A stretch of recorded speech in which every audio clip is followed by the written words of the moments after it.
Kaya po mga kabakal, naputol ko na po yung yung tubular po.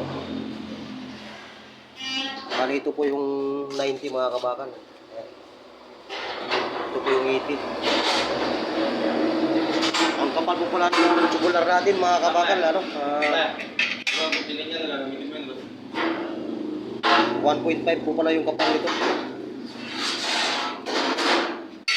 Hindi ko pa nalinis.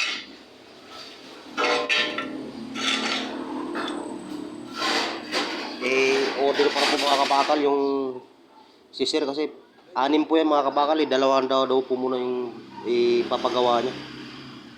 Namumroblema po si sir sa sa hambang kahoy niya, kabibili lang daw po, yakal. Inanay daw po kaagad. Yun ang pinoproblema niya po mga kabakal, kaya ito po yung pinagawa niya sa amin. Sabi niya baka pang matagalan na to. Kaya mga kabakal, bubuhuin ko na po mamaya yan. Ito po yung liso mga kabakal, ang pang back to back po siya mga kabakal. Bali, tutupi na po yung mga kabakal dito sa frame niya. Ito naman po yung may tira po akong pampatigas sa gitna.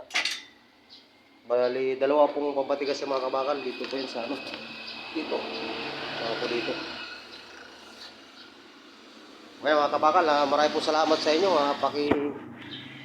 Follow nyo lang po ko sa page ko na Jason Vlog.